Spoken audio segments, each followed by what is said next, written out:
Just wanted to go over the information I have about Pentastar engine tick and failed rockers. Talking about first generation Pentastar engines that don't have variable valve lift and that came later on, like let's say in 2016. This is an engine that was first designed with 5W30 for model year 2011, 2012, and then later switched over to 520, at least in the North American market as far as I've heard.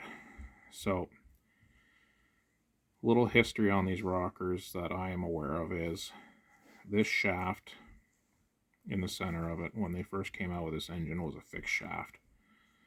And that was okay because they weren't failing. The engines came with 530, which had a pretty superior oil cushion to the 520, and they weren't wearing down. So the reason why the shaft was fixed, and the new ones like this one here, they float the shaft, you can see, and turn it, is because the shaft is what wears and causes a tick.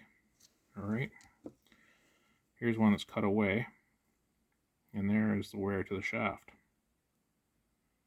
Okay, alright, and they floated it to try and, I guess, disperse the wear around the whole circumference of the shaft, and that didn't work. So this one here is a failed one, and you can tell it's a shaft because you can rotate it and kind of watch the roller go up and down. It'll actually rotate to a point where it looks like it's not failed, and then go back down,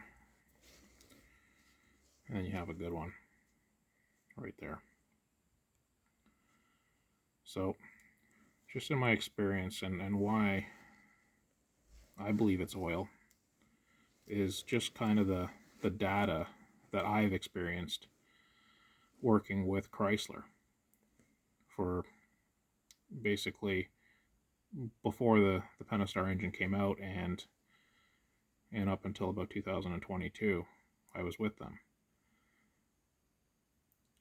My experience is, and why I believe it's engine oil, is one, we've had a bunch of engines that we've now run exclusively 530 on them for significant mileage, and they are not failing rockers.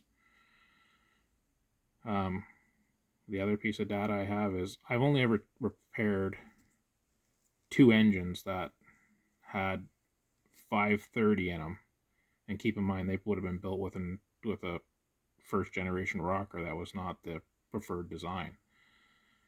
You compare 2 engines to, I'm going to estimate somewhere around 100 engines I've replaced on 520. And to further add data to that, both the engines I replaced these rockers on that had 530 in them were engines that were 150,000 miles, where I've seen these fail with the 520 engines with floating rockers. I've seen them fail as early as 40,000 miles, and a good chunk of that repair was done while the engine was still under powertrain warranty. So you're talking about failures under 60,000 miles, compared to the 2 I've seen that were, let's say, 150,000 miles, 140,000 miles, and even those had, questionable maintenance. So my suggestion is, and I know that by the time this gets out, this information is a little late to the game because of how old this engine already is, but if you're looking at this because you're faced with this repair and you're going to go move ahead, my suggestion, it's not Chrysler's. Chrysler is going to suggest to you that you run whatever the recommended manufactured oil is, but my suggestion is, if your oil cap on your Pentastar says 520, put 530 in it, and it will buy you huge amounts of time. Now, that being said, if you've got a pile of mileage on your engine, you've been running 520 this whole time, just because you switch it over to 530 now, you could have already eaten into this hardened surface in these rockers, and doesn't necessarily mean you're gonna save it. It won't hurt. You can try it, but I don't know if you're gonna buy too much time if you've already got a significant amount of mileage before you switch over to 530. But with all our customers now that I'm on the independent side, we run them exclusively 530, and we've had to, when I moved to this independent shop, I've had to correct a bunch of these engines and then we're done. You know, we don't see them anymore. So that's my suggestion for you guys, girls.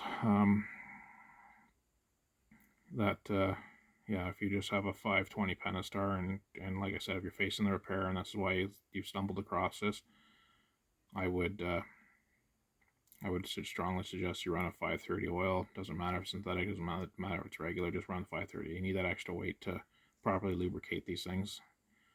All right. So hopefully that helps somebody out there. It can't hurt. Just remember, this engine was designed with 530, and if you think that they changed the clearances and stuff where there might be a negative benefit to running 530, just go price out an engine. It'll be the same part for 2011 through like 19 or something. So nothing changed. All right. So 530. That's how you avoid the tick. If everyone ran 530 from day one, we wouldn't be talking about it.